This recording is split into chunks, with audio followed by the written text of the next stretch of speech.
d'abord très contente de vous retrouver de tous les coins, beaucoup d'Israéliens, ravie de vous voir, de vous voir, oui. Et donc, nous allons aujourd'hui parler d'un livre de Valérie Zenati qui s'appelle Jacob, Jacob, que certains, sans doute, peut-être ont déjà lu, qui est vraiment un très, très beau roman. Moi, j'ai découvert Valérie Zenati d'abord par des ouvrages qu'elle a écrits, assez nombreux d'ailleurs pour les enfants, et ensuite par Jacob, Jacob, qui a été le premier de ceux que j'ai vraiment découvert. Alors, deux mots sur l'auteur. Elle est née en 1970 à Nice, où elle a passé son enfance. Elle est ensuite partie en Israël, où elle a passé 8 ans, revenue en France, où elle a fait des études d'histoire et d'hébreu, enfin de langue hébraïque. Elle a passé une agrégation d'hébreu, elle a fait du journalisme, elle a été également professeure d'hébreu, de langue hébraïque, et puis elle s'est consacrée à l'écriture, donc d'abord pour la jeunesse. Très beau livre d'ailleurs pour la jeunesse. Les thèmes qu'elle évoque dans ses livres, que ce soit au niveau de la jeunesse ou au niveau des livres pour adultes, c'est l'enfance comme source de tout ce qui va constituer l'être par la suite, également la guerre et l'individu, puisqu'elle-même, elle a été soldate. Un de ses livres à destination des jeunes s'appelle « J'ai été soldate », et également les échos, les résonances de l'histoire personnelle et de l'histoire collective, des thèmes qui sont largement universels et partagés. En 2013, elle a été chargée de cours à Sciences Po. Elle a fait un cours sur l'écriture du roman. Depuis 2004, et elle est connue également pour cela, elle a traduit 11 livres d'Aaron Appelfeld, avec qui elle a entretenu une amitié très très forte. Et ensuite, je terminerai par ce petit détail qui n'en est pas un. En 2018, elle a été nommée par Édouard Philippe présidente de la commission littératures étrangères du CNL, du Conseil national du livre. Conseil national du livre. Alors, rapidement, quelques-unes de ses œuvres. Parmi les œuvres pour la jeunesse, je citerai celle qui est la plus connue, qui s'appelle Une bouteille dans la mer de Gaza, que vous connaissez peut-être, et qui a été ensuite adaptée en film. Et dans la catégorie littérature pour adultes, quelques titres: En retard pour la guerre, Les âmes sœurs, Mensonges au pluriel, Mariage blanc et Jacob, Jacob, paru en 2014 et qui a obtenu beaucoup de prix, entre autres le prix du livre Inter, assez prestigieux. Elle a encore publié en 2019 un essai qu'elle a appelé Dans le faisceau des vivants. Bitzror HaChaim, c'est la formule qu'on utilise quand quelqu'un meurt et qu'on prie pour qu'il soit admis, Bitzror HaChaim, dans le faisceau des vivants. Jacob, Jacob, c'est sur ce livre que nous allons un petit peu nous concentrer. De quoi s'agit-il dans Jacob, Jacob? On verra tout à l'heure dans le cours du résumé que je ferai pourquoi il y a 2 fois le prénom de Jacob. Jacob, Jacob. Ça sonne un petit peu comme une invocation. Et c'est une évocation, en effet, de ce Jacob, mais également une invocation, vous allez le comprendre. Donc, rapidement, quelques indications sur le contenu du livre. Nous sommes en juin 1944 à Constantine. Jacob Melki a 19 ans. Il vient de passer les épreuves du bac. Il n'a pas les résultats et il est à la veille de son incorporation dans l'armée française qui va partir en France. Son unité, ce sont les tirailleurs algériens, va partir en France pour soutenir l'effort de guerre, pour soutenir le débarquement en Provence et pour poursuivre les Allemands, pour débarrasser le pays de l'occupant allemand.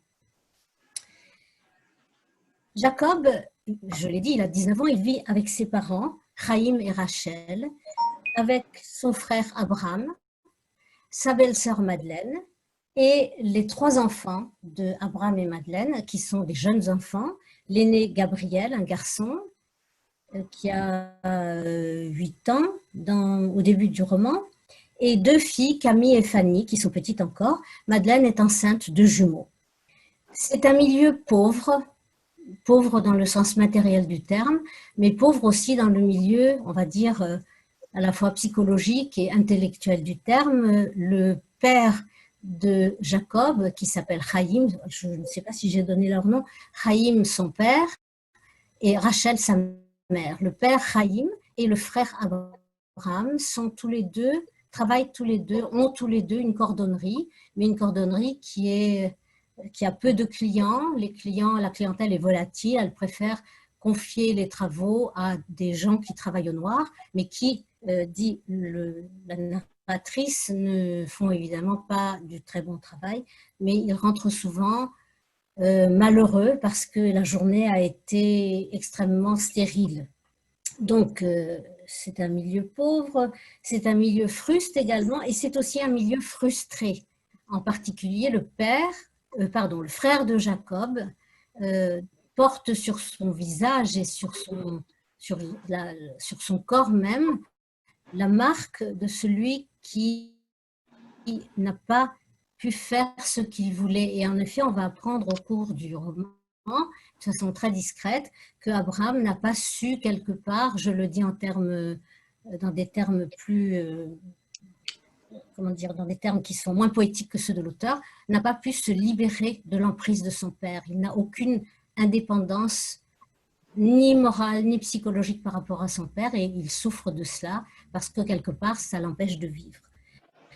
Donc Jacob, lui, le dernier-né de la famille, le Ben Zekunim, le fils de la vieillesse, est très différent du reste de la famille. D'une part, parce que c'est quelqu'un qui est instruit, qui a aimé aller à l'école, qui est pétri de latin, de littérature, de poésie, qui aime apprendre, qui est également, du point de vue de son comportement et de son caractère, beaucoup moins fruste, beaucoup plus délicat, plus raffiné et plus gentil, entre guillemets, comme le diront plusieurs des membres de la famille, plus gentil, en fait, plus ouvert aux autres et plus capable d'empathie et de compassion. Il est également extrêmement vivant, ce Jacob. Il est sensible à la beauté, que ce soit la beauté des paysages, la beauté de la littérature. Et il va donc, nous sommes donc, comme je l'ai dit, à la veille de son départ, il va partir, il va faire la traversée jusqu'en France avec quatre amis de lycée, dont l'un ne va pas faire long feu, si j'ose dire, parce que comme il était extrêmement réfractaire, sur le bateau,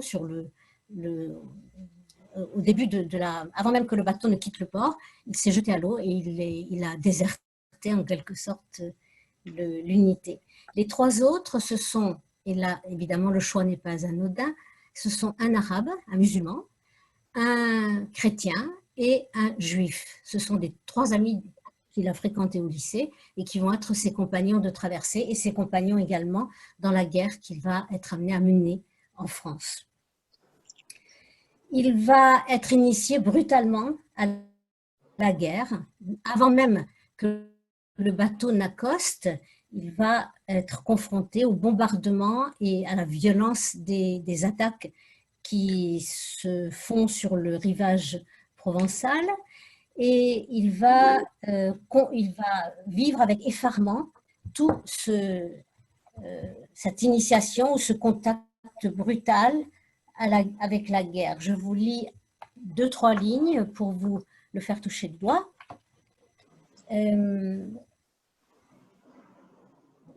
Voyant le bateau approcher des côtes, il est en train de réfléchir et de penser, et il pense, je vais bientôt savoir à quoi ressemble la guerre. Et 2-3 pages après, en effet, il voit ce qu'est la guerre, il est immédiatement impliqué dans une violente attaque allemande. Je cite, Jacob arme son fusil et tire. Une balle, deux, trois, quatre, il ne les compte plus. Pas plus qu'il ne compte les corps qui s'écroulent devant lui, fauchés en pleine course. Il ne tire pas sur des hommes, il tire sur des ombres qu'il faut éliminer sans réfléchir.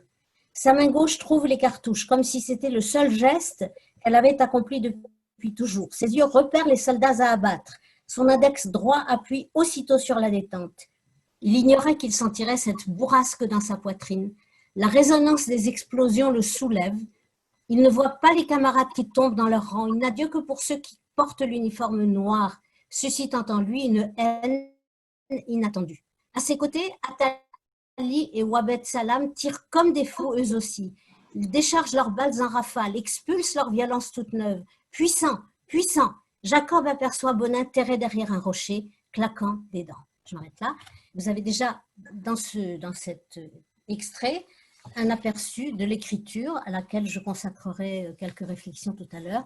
Une écriture qui épouse étroitement la pensée, qui prétend, qui fait semblant, parce qu'on verra que c'est très, très travaillé, qui épouse la pensée, qui épouse le rythme un peu décousu, un peu incohérent de la pensée, et dont les phrases vont se suivre et s'enchaîner, simplement séparées par des virgules, comme les pensées dans la tête de Jacob.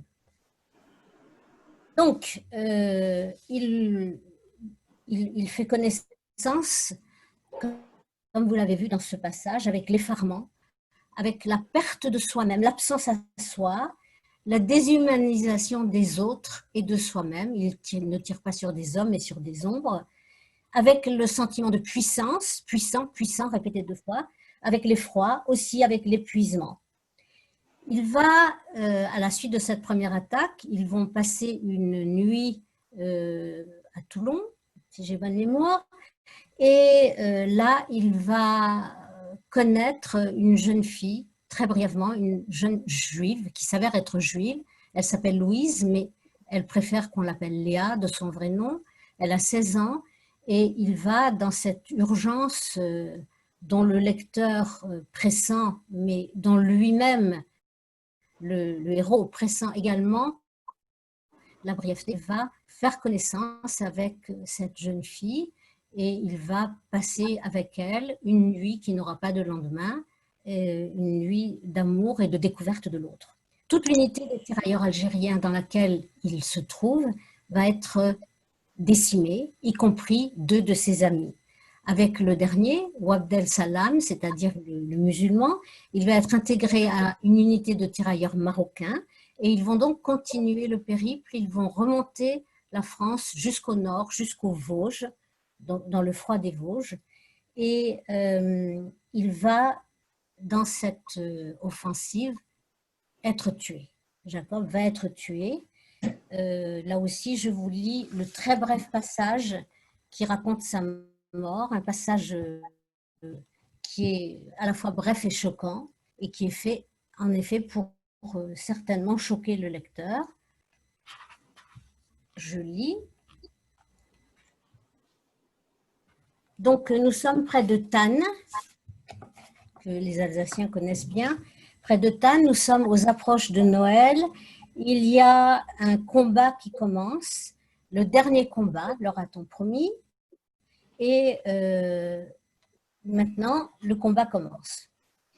Pas le temps de tirer. Donc, juste auparavant, il a pensé, Jacob pensait, après tout, je suis vraiment français maintenant, mais avant Noël, il faut libérer Thann en ce 8 décembre, trouver la force de courir, de repérer les Allemands, de tirer. Pas le temps de tirer. Une balle l'atteint à la jambe, pulvérise son genou gauche, une autre déchire l'artère fémorale. Il titube, ce n'est pas possible, je ne suis pas touché, ce n'est rien. Il s'écroule, son casque se détache, s'écrase dans la neige, sa tête heurte une pierre. Je vais me relever, douleur dans le crâne, brûlure, ça fait du bien. Un liquide chaud enveloppe se répand sur lui. Le soleil est subitement voilé, des ombres passent devant ses yeux. Les canards peut-être, tout est si calme, serait-ce déjà Noël ou même la fin de la guerre? Il n'entend pas Wabed Salam qui hurle « Melki est touché !» Il ne voit pas les camarades ramper vers lui pour le sauver.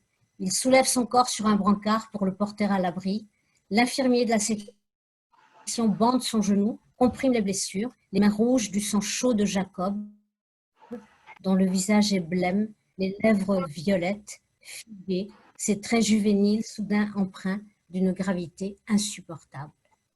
Là encore, j'aurais beaucoup à dire sur la brutalité la brutalité avec laquelle la mort est racontée. Il ne va pas mourir tout de suite, il va d'abord être hospitalisé pendant quelques semaines et finalement agoniser longtemps et mourir à l'hôpital de Colmar. Donc Jacob est mort. Pendant ce temps, le roman n'est pas terminé. Tout ce que je viens de vous raconter occupe une première partie du roman, une partie longue qui porte à peu près 100 pages, 105 pages. Il y a une deuxième partie beaucoup plus brève, 45 pages. Et dans cette deuxième partie plus brève, la vie continue en Algérie, à Constantine. Madeleine a accouché de jumelles qu'elle a perdues l'une après l'autre. La première est morte-née. La seconde a vécu quelques mois et on lui a diagnostiqué une tumeur du cerveau. Elle a été opérée et elle est morte au cours de l'opération.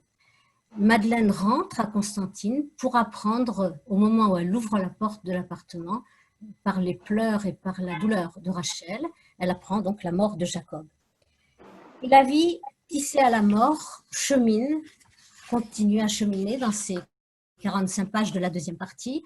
Le père Chaim meurt. Gabriel, le fils de Abraham, le fils d'Abraham et le fils aîné d'Abraham et de Madeleine, qui est un garçon qui couve une révolte farouche, féroce contre son père, qui est violent, contre toute son enfance où il a été obligé d'être réduit à l'impuissance. Et bien Gabriel s'engage dans la guerre d'Algérie qui a commencé. Il s'engage dans l'armée française contre les Félagas. Il va tuer des Félagas, comme le dira son officier. Tu vas tuer autant de Félagas que ton oncle a tué de Boche. Donc, en 1961, arrive ce qui va décider du départ des Pieds Noirs juifs d'Algérie, à savoir l'assassinat de Cheikh Raymond, ce chanteur universellement adulé en Algérie, aimé aussi bien des Arabes que des Juifs, qui va être assassiné d'une balle dans la nuque, dans la rue, au marché. Et donc, c'est le signal du départ. Les Juifs partent. Tout cela est raconté comme survolé, comme caressé de la plume, si j'ose dire. Les Juifs partent en France. On arrive à la mort de Rachel en 1969. Donc, 1969, elle meurt. Et le roman va s'achever sur sur 2 pages qui vont constituer le texte que je vais lire avec vous. 2 pages dans lesquelles prennent place les retrouvailles 68 ans après la mort de Jacob, les retrouvailles de Jacob et de son arrière-petite-nièce qui n'est autre que l'auteur du roman Jacob. Je précise, arrière-petite-nièce comment? C'est la fille de Camille. Vous vous souvenez, Camille, c'était la fille de Madeleine, une petite fille qu'on a vu apparaître dans le roman, dont je n'ai pas eu le temps de vous parler. Mais Camille, en 1969, se trouve enceinte dans la maison de Rachel. Et Rachel lui dit qu'elle va faire des beignets, elle va évoquer le prénom de Jacob. Et le soir même, elle va mourir. Or, l'auteur se trouve à l'état d'embryon dans le ventre de Camille. Et c'est dessus qu'elle va greffer, avec beaucoup de poésie et de délicatesse, ses retrouvailles avec Jacob, son arrière-grand-oncle, dont elle va, en quelque sorte, reconstituer, imaginer la vie à partir d'une photo, en particulier une photo dont il avait été question dans le roman, où on le voit avec ses 3 amis à côté du bastingage d'un bateau. Alors, les 2 parties inégales du roman, je vous en ai déjà parlé. J'en dirai juste 2 mots. la première partie, 105 pages, va se concentrer, va raconter une durée de 6 mois de la très brève vie de Jacob entre juin 44 et décembre 44. Alors que, donc une temporalité brève, mais une temporalité brève où Jacob, qui a très peu vécu, qui n'a presque pas vécu, qui n'a presque rien vécu, a cependant beaucoup vécu.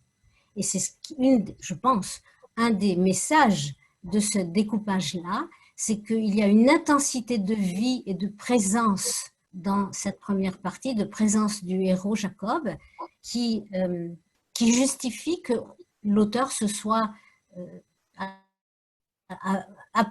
penché et se soit consacré avec amour à évoquer la figure de Jacob. Et puis, dans la deuxième partie, donc, que j'ai évoquée rapidement, 45 pages pour évoquer une temporalité longue qui va en fait de janvier 45 à 2013.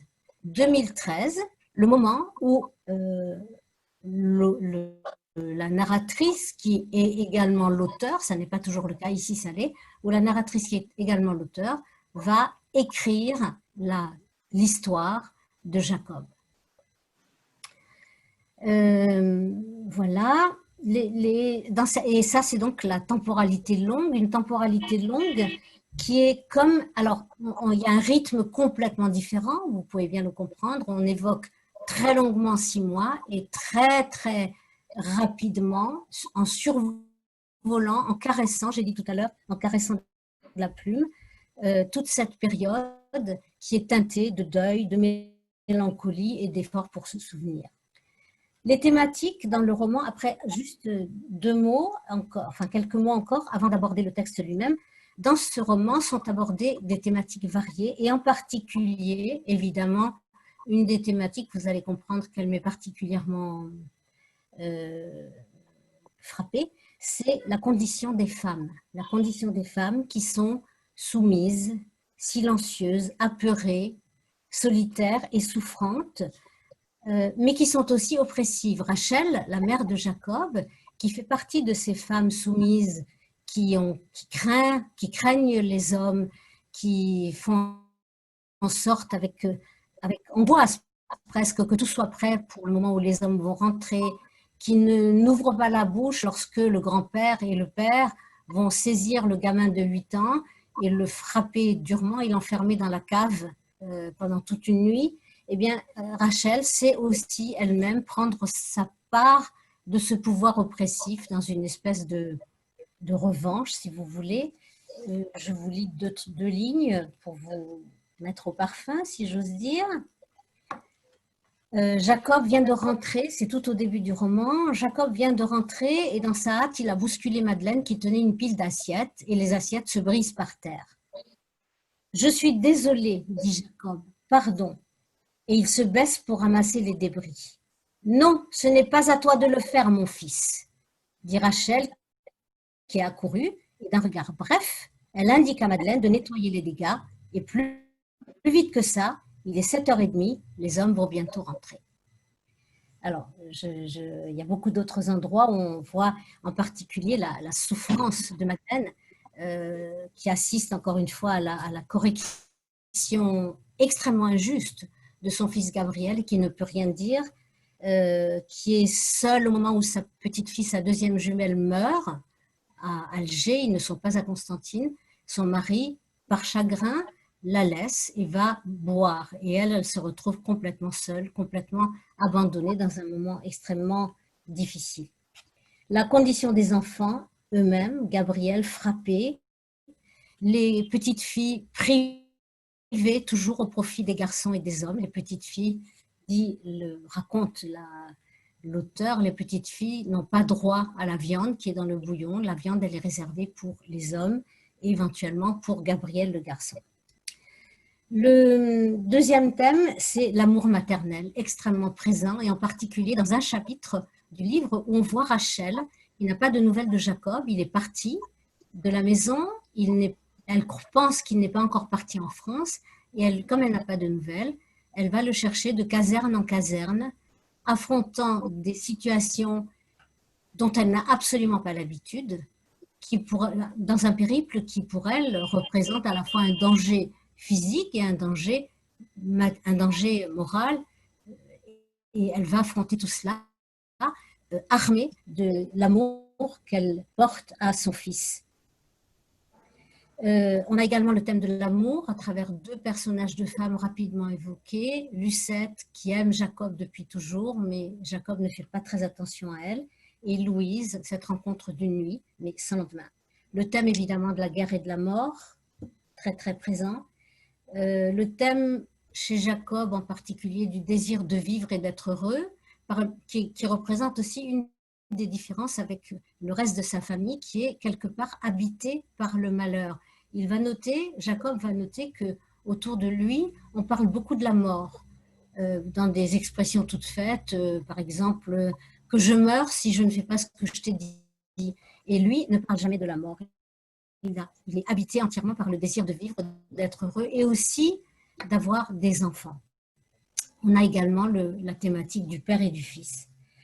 Alors, le texte, je vais maintenant vous le partager pour que vous puissiez voir et le lire avec moi. Voilà. Donc, partager l'écran.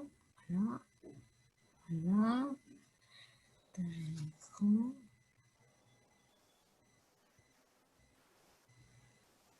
Vous l'avez, le texte? Comment ça se fait que ça disparaît maintenant?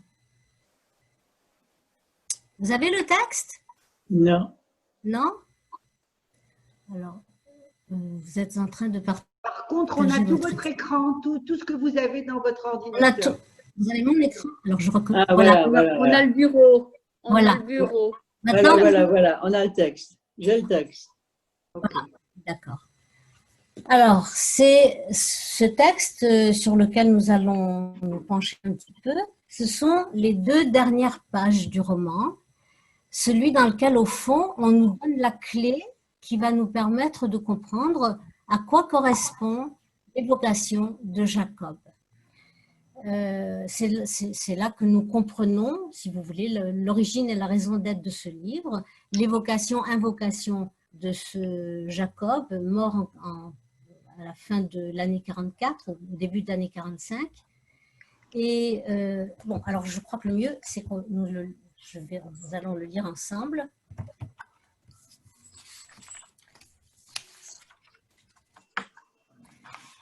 Donc, ce sont vraiment les deux dernières pages du roman.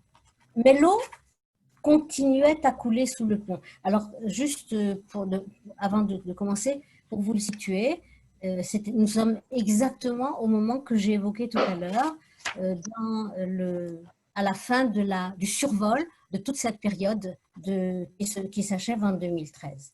Mais l'eau continuait à couler sous le pont et dans les souterrains des mémoires qui allaient briller et s'éteindre une à une de l'autre côté de la Méditerranée.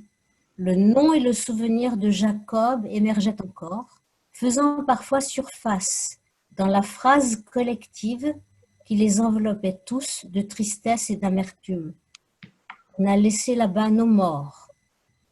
Puis se repliant dans des strates plus profondes, filet d'eau ténue filtrant sous la roche, au fur et à mesure que le temps ajoutait des heures au jour et des années au siècle, les forçant à s'acclimater à une nouvelle façon de parler, moins fort et moins vite, à étendre le linge dans les appartements, sur un balcon quand on était chanceux, mais plus sur la terrasse, car les immeubles dans lesquels ils vivaient en étaient dépourvus, les forçant à ne pas s'installer dans les cours pour distiller ensemble l'eau de fleurs d'oranger, à dompter leur vacarme pendant les fêtes où la famille se réunissait, pour ne pas se faire mal voir des voisins qui, de toute manière, les regardaient de travers, eux, ces gens que l'on disait français, mais qui ressemblaient tant à des étrangers, parlaient comme des Arabes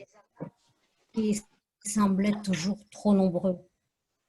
Et le nom de Jacob était presque devenu imperceptible après la mort de Rachel en 1969.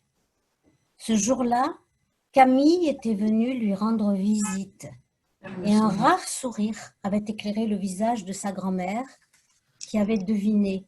« Tu attends un bébé, tu as faim, bien, on va faire des beignets ensemble. » Et tandis que la farine venait caresser le saladier d'une pluie fine, à quelques centimètres de la veilleuse à huile, allumée chaque jour en souvenir de l'enfant perdu, Rachel tournait en cercle paisible la cuillère pour éviter les grumeaux, avait peut-être murmuré le prénom de Jacob pour dire une fois encore, avec regret, il aimait les beignets.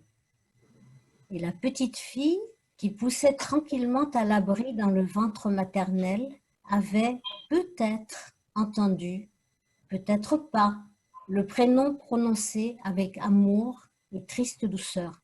Les derniers mots d'une vieille femme devant son arrière-petite-fille, pas encore là, mais déjà là. Et Rachel s'était éteinte le soir même, et la petite fille avait grandi. Un prénom inscrit dans le creux du silence initial qui s'était enroulé comme une boucle soyeuse, se déployant au fur et à mesure qu'elle avançait dans un nouveau siècle en se posant des questions auxquelles nul ne lui apportait de réponse.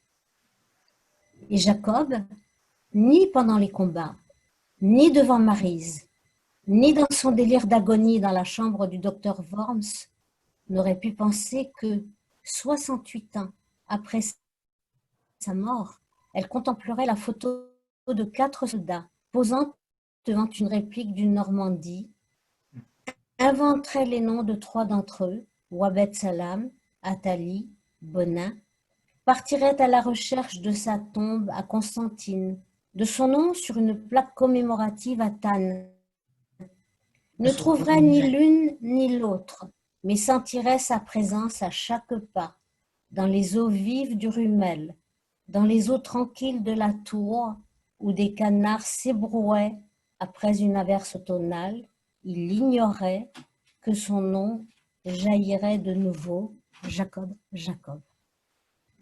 Très beau passage. Et aussi très représentatif de l'écriture de Valérie Zenati, devant laquelle je suis vraiment très admirative.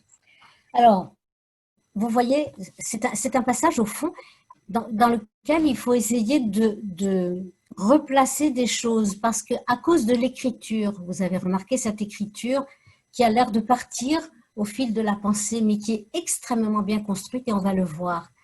On a une espèce d'écran qui est jeté devant la structuration très stricte du passage à cause de cette écriture-là qui nous distrait et qui nous emmène, qui nous embarque dans une espèce de promenade poétique et mémorielle. Alors, d'abord, ce qu'on voit, c'est qu'il y a un mot-clé qui est une espèce de leitmotiv à travers tout le passage. Et ce mot-clé, si vous regardez bien, c'est le mot Jacob. Alors, on voit à la fin, Jacob, Jacob, ce sera le titre de l'ouvrage, mais si vous le reparcourez, vous avez partout le mot de Jacob associé au nom, hein, au début, dans les 3 premières lignes, le nom et le souvenir de Jacob émergeaient encore. À la fin de la première colonne, et le nom de Jacob était devenu presque imperceptible. Sur la deuxième colonne, 6 lignes à peu près, le prénom de Jacob, 3 lignes après, le prénom encore, 4 lignes après, un prénom, un peu plus loin, et Jacob. Voilà. Donc ça, si vous voulez, c'est le mot-clé, en quelque sorte, la clé de décryptage du passage. Le prénom est répété 8 fois dans ces 2 pages ou dans ces 2 colonnes. Et il est en plus métaphorisé et amplifié par 2 images. La première image, vous la repérez tout de suite au début du texte, c'est l'image de l'eau. L'eau continuait à couler sous le pont. Et là, il y a aussi une résonance. À la fin aussi, les questions de l'eau. L'eau continuait à couler sous le pont, c'est à la fois l'expression courante du temps à passer, avec le sens du temps à passer, mais aussi un des endroits où Jacob aimait particulièrement se trouver, c'est un pont suspendu très très haut à Constantine, sous lequel coulait l'eau du Rumel, le fleuve qui coulait là. Donc l'eau continuait à couler sur le pont avec ses différentes acceptions, ses différentes significations. Et l'eau qui symbolise ici le nom de Jacob, en même temps, va se raréfier. Elle va devenir ténue. Quelques lignes plus loin, elle va devenir un filet d'eau ténue parce que le nom de Jacob va de moins en moins être prononcé et évoqué. Et le thème de l'eau apparaît de nouveau à la fin du texte lorsque la narratrice ou l'auteur va sentir sa présence, la présence de Jacob à chaque pas, dans les eaux vives du Rumel, dans les eaux tranquilles de la tour. Ce sont les deux endroits où il y a de l'eau. Le Rumel, c'est l'endroit où il a grandi, autour duquel il a grandi, où il a vécu, qui est symbole pour lui de vie. Et la tour, c'est le cours d'eau à côté duquel il est mort, dans le passage que je vous ai lu tout à l'heure. Et donc, cette eau va de nouveau jaillir, c'est la toute fin du texte. Il y aura de nouveau le jaillissement de cette eau du souvenir. Alors, la structure, elle est subtile et extrêmement intéressante parce que sous couvert de cette renaissance ou de ce jaillissement à nouveau de la source du souvenir et du prénom de Jacob, vous avez en même temps, de façon très habile, une description de trois points. Le passage se divise en trois parties. Vous avez d'abord évoqué de façon extrêmement sensible les difficultés de l'adaptation. Nous sommes là dans l'histoire des gens qui sont venus d'Algérie et à partir de à mesure que le temps ajoutait des heures au jour et des années au siècle, toute la suite va résumer ou décrire les difficultés de l'adaptation. Ils sont forcés de s'acclimater à une nouvelle façon de parler, moins fort et moins vite. Ils sont obligés de s'adapter pour le linge, pour la présence dans les cours, pour le bruit qui est toujours jugé trop grand par le voisinage, et de s'adapter aussi au regard négatif et méfiant précisément des voisins sur ceux, je cite, que l'on disait français, mais qui ressemblaient tant à des étrangers, parlaient comme des Arabes et semblaient toujours trop nombreux. On voit ici avec quel brio, quelle maîtrise l'auteur va en même temps évoquer l'histoire de cette adaptation et en même temps le ressenti, la douleur de ce contact avec les autochtones qui n'est pas facile, et en même temps le racisme qui les entoure, mais un racisme qui est ancré dans la difficulté d'accepter celui qui est différent. J'admire énormément cette façon de présenter les choses parce qu'il n'y a pas de condamnation, il y a aussi une espèce de compassion et d'empathie pour les autochtones, pour ceux qui sont là et qui ont du mal à s'habituer à quelque chose qu'ils ne connaissent pas. La deuxième partie, à partir de deux lignes avant la fin de la première page, c'est la mort de Rachel. La mort de Rachel qui est racontée là aussi de façon caressante, j'allais dire, sans insister, mais qui va être en même temps l'enracinement dans l'auteur, l'enracinement de cette volonté de se retourner sur le passé, de faire ressurgir du passé, revivre Jacob. Et là aussi, c'est quelque chose qui est soumis à des points d'interrogation.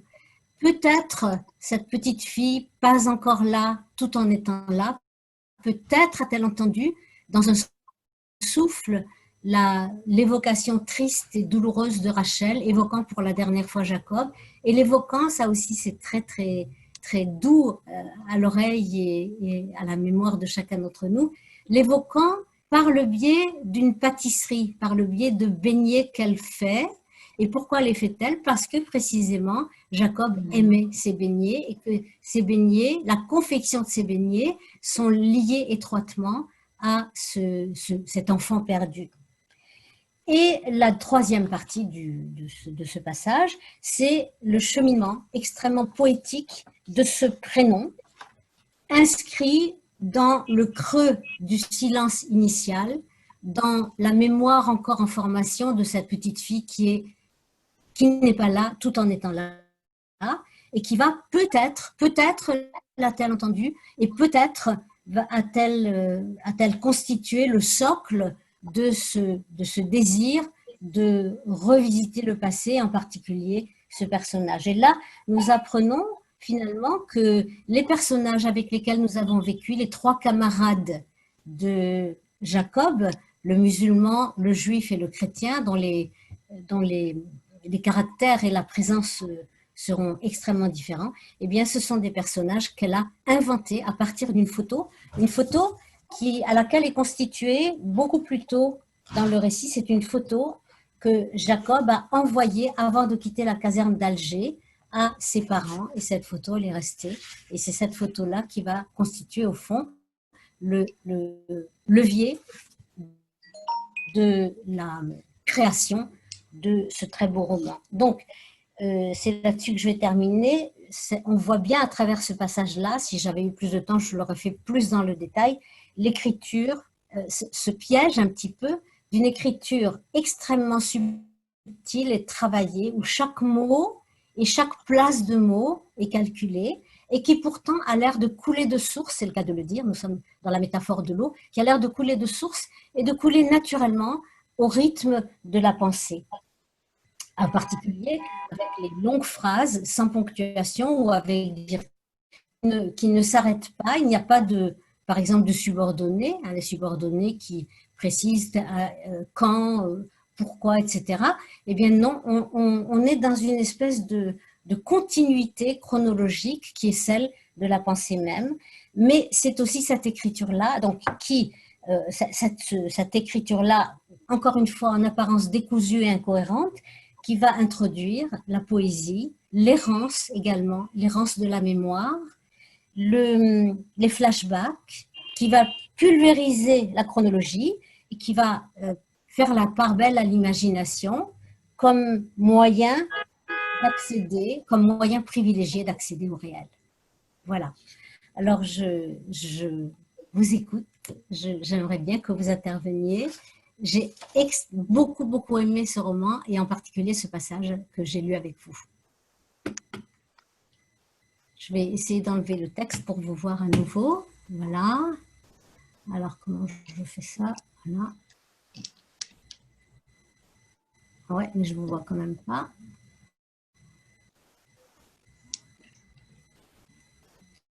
Bon, c'est chaque fois le même truc. Je vois qu'une partie de vous. Comment je vais faire ça? Bon. Tu veux dire quelque chose? Comment je dois faire? Il y a quelqu'un qui m'avait dit l'autre fois comment je devais faire pour voir, pour vous voir. Supprimer le partage d'écran. Supprime le partage d'écran. Ah oui, voilà, c'était ça. D'accord. Donc, arrêtez le partage d'écran. Voilà. Voilà, super. Merci Annie. Merci Annie. Alors, je vous écoute. Ben oui, je peux prendre la parole. C'est ouvert? Oui, oui. Bon. Alors, Janine, j'avais présenté ce livre il y a assez longtemps. Oui. Et il avait beaucoup plu aussi dans le cercle du café littéraire, tu sais. Et il y a au moins 4 ans, hein, c'est ça? Au moins.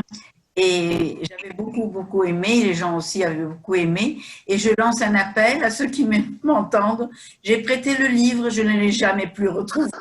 Wow. Voilà. Bon, qu'est-ce que tu veux? C'est comme ça. Hein? Oui. Alors, mais j'y tenais. C'est un objet qui a un statut particulier, c'est curieux.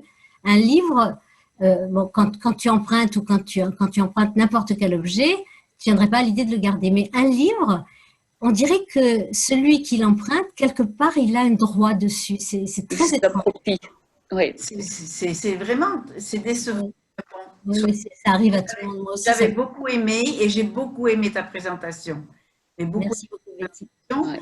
Moi, j'avais moins insisté sur, si tu veux, le style que tu as développé à la fin, tu vois. Selon les personnes que j'avais, ça pouvait intéresser ou ne pas intéresser.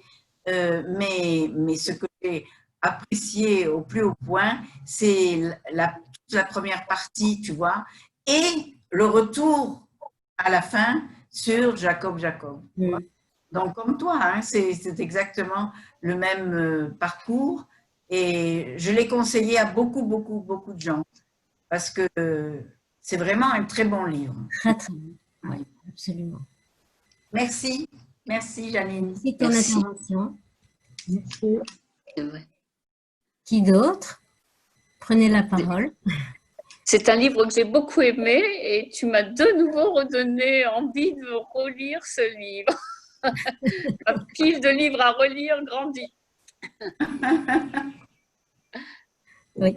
Mais c'est vrai que quand on relit un livre, on le relit pas de la même manière. Oui, on le C'est relit vrai. différemment. C'est vrai. On le relit différemment. On a une approche différente. Oui, tout à fait, tout à fait. Est-ce que tu vas traiter d'un livre de Aaron Appelfeld? Pas tout de suite, pour la raison suivante. Oui. Une raison technique, c'est que je me suis donné comme but dans cette émission de découvrir des auteurs français, une littérature française. Alors, sinon, j'avais très envie de prendre Singer aussi. Oui. Ah oui. Je veux, pendant un certain temps en tout cas, concentrer sur les auteurs juifs français. Alors, il y a un livre qui m'avait beaucoup impressionné de Pierre Assouline. Oui. C'est Le Dernier des Camondos. Ah Je oui. sais pas. Excellent. Excellent. Ouais. Un de mes projets ils sont sur ma table. Une suggestion. Et c'est aussi un livre que j'ai prêté et que j'essaye de récupérer. Ben voilà. On va faire de cette émission un centre d'accueil. Récupération de livres. Vous ne l'avez pas prêté à ma femme, ça je suis sûr. Non. Je sais à qui je l'ai prêté, mais il va falloir que j'aille le rechercher. On va mettre des GPS dans les livres. Oui, Oui. tout à fait. Tout à fait.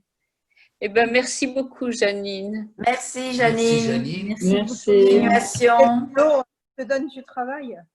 Et vraisemblablement mercredi J'aime prochain. faire ça. Voilà. C'est beaucoup de travail. C'est sûr que ça ne se fait pas en Oui. une Ah demi-heure. non, c'est beaucoup de travail. Mais vraiment, j'aime faire ça. Mais Ah, tu ben, aimes, c'est Et si tu je aimes, peux Janine. Tant mieux, en parler. on en profite. Pardon? Voilà. Bon, Merci. alors, Merci. rendez-vous la semaine prochaine. Rendez-vous la semaine prochaine. Rendez-vous la Avec semaine plaisir. prochaine. Bonne semaine à vous tous. Bonne semaine. Bonne continuation. Au revoir. Au revoir. Au revoir.